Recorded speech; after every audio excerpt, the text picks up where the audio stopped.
చూస్ country delight, live better. ఇప్పుడే country delight app ని download చేసుకోండి. ఇంకోటి ఏంటంటే ఆర్టిస్టులు దేన్ని కూడా ఆ, తొందరగా డైజెస్ట్ చేసుకోలేదు.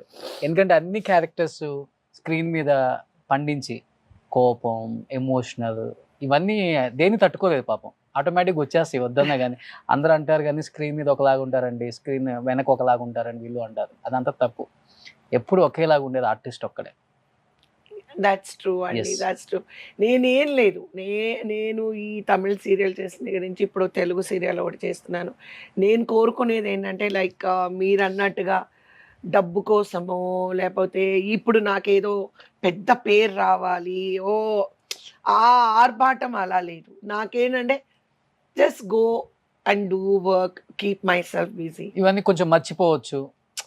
వర్క్ ఉంటే మర్చిపోలేము, అట్లీస్ట్ కొంత relief.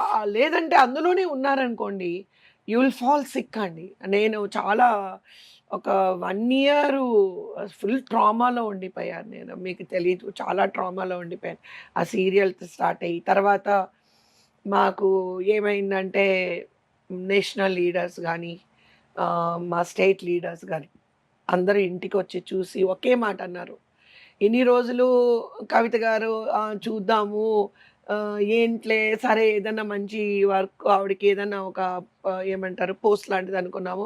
ఇప్పుడు మిమ్మల్ని ఇలా చూసిన తర్వాత లేదు మిమ్మల్ని ఫుల్గా బిజీ పెట్టాలి అని చెప్పి ఇప్పుడు నాకు మిరియాలు కూడా ఇన్ఛార్జ్గా వేశారు. బీజేపీ అదేమైపోయింది, ఫుల్ టైం వర్క్ అయిపోయింది నాకు. లైక్ అంటే నేనే వాలంటరీగా చేసుకుంటున్నాను. మీకు అర్థమైంది కదా, జస్ట్ ఆక్యుపై. ఇప్పుడు షూటింగ్ ఉన్నప్పుడు షూటింగ్ వెళ్తాను, షూటింగ్ లేనప్పుడు then I just concentrate on a party work అనమాట. అంటే ఏదో ఒక పని పెట్టుకొని మైండ్ని ఆక్యుపై చేసుకోవాలనేది నా ఉద్దేశం. బట్ ఇంత జరిగినా కూడా మనకంటూ వెల్ విషెస్ ఉంటారు ఇండస్ట్రీలో కూడా. మీకు ఏమైనా ఇబ్బంది లేదు కవిత గారు, మేమున్నాం, గో హెడ్ అని చెప్పి మీ భుజం తట్టి మీకు ధైర్యం చెప్పిన వాళ్ళంటే ఎవరని చెప్తారు? హీరోస్ కానీ. చిరంజీవి గారు, ఓకే, తర్వాత మన నరేష్ ఏంటంటే మా తమ్ముడు క్లాస్మేట్. నరేష్ నాకు 5 years ఓల్డ్ బాయ్ దగ్గర నుంచి పరిచయం అనమాట. నాట్ అంటే మూవీకి వచ్చి కాదు, నేను మూవీకి రాకముందు నుంచి తమ్ముడు తను చాలా క్లోజ్ ఫ్రెండ్స్ అనమాట. సో అప్పటి నుంచి తెలుసు నరేష్ కానీ అలాగే చిరంజీవి గారు. చిరంజీవి గారు ఇచ్చిన ధైర్యం మీకు ఎంతవరకు ఉపయోగపడింది మేడం? అంటే ఆ టైంలో నాకు ఆ టైంలో ఎలా అనిపించిందంటే అంటే ఫ్రాంక్గా మాట్లాడుతున్నాను, ఇప్పుడు నేను అవన్నీ నెమ్మరేసుకుంటున్నాను. ఓ మనకి ఒక 100 మంది లేకపోయినా ఒక నలుగురైనా మన కోసం ఉన్నారు అనేది ఇప్పుడు అనిపిస్తుంది.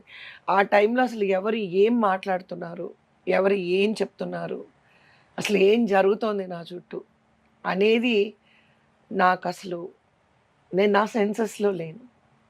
మోహన్ బాబు గారు కాల్ చేశారు, ఆయన కాల్ చేశారు రాలేదు, వస్తాను అన్నారు కానీ రాలేదు.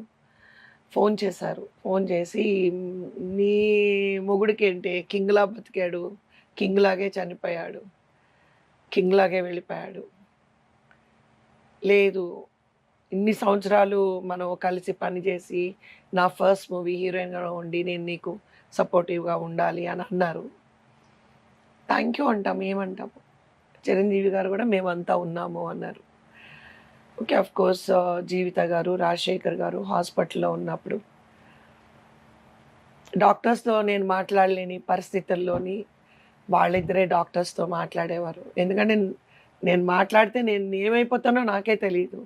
సో అదొకటి నాకు చాలా మోరల్ సపోర్ట్ వాళ్ళ దగ్గర నుంచి వచ్చింది. Of course Naresh also gave me the moral support.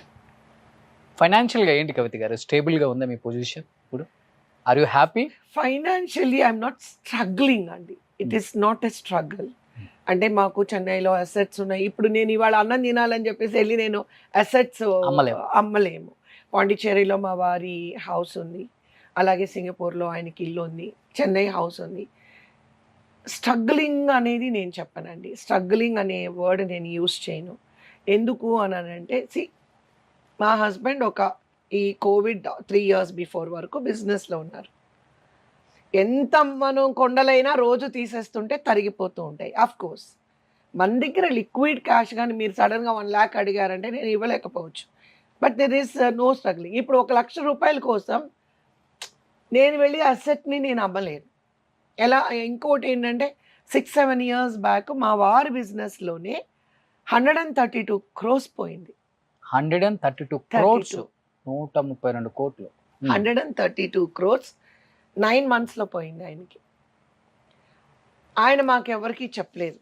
132 crores yes, ఏంటి మేడం? అవునండి. ఆయన పాండిచ్చేరిలో 3 ఆయిల్ రిగ్స్ తీసుకున్నారు about 4 years back, 4.5 years back. అది ఆ టైంలోని వరల్డ్ వైడ్గా ఆయిల్ డ్రాప్ అయిపోయింది అనమాట. మాకెవరికి ఆయన ఏమీ చెప్పలేదు. నేను ఎప్పుడు ఆయన బిజినెస్ విషయంలో నేను ఇదేంటి అదేంటి ఏ రోజు ఫ్రమ్ డే 1 నుంచి కూడా నేను ఎప్పుడు అడగలేదు. మామూలుగా అప్పుడప్పుడు ఆఫీస్కి ఓఎన్జీసీ ఆఫీస్కి అంతా నన్ను తీసుకెళ్తారు మీటింగ్స్, హ్యూస్టన్ వాళ్ళ మీటింగ్స్కి, ఎక్కడ ముంబై వెళ్ళినా ఢిల్లీ వెళ్ళినా ఎక్కడికి వెళ్ళినా మీటింగ్స్కి వెళ్ళేటప్పుడు మామూలుగా కూర్చున్నారు. ఆయన ఏం మాట్లాడతా కూడా నాకు అర్థం కాదు. సడన్గా కొలాప్స్ అయిపోయారు ఆయన ఇంట్లో, మాట్లేదు. ఏంటని తీసుకెళ్ళి హాస్పిటల్లో తీసుకెళ్తే బ్రెయిన్ హెమరేజ్ అన్నారు, బ్రతకరు అన్నారు, అందరినీ పిలవమన్నారు, అయిపోయింది అని అన్నారు. నేను అన్నాను అలాగేం లేదు, ఆయన బాగానే ఉంటారు, ఆయనకి ఏం లేదు, నేను ఎవరిని పిలవను, బాగానే ఉంటారు అన్న. He went on to coma అనమాట.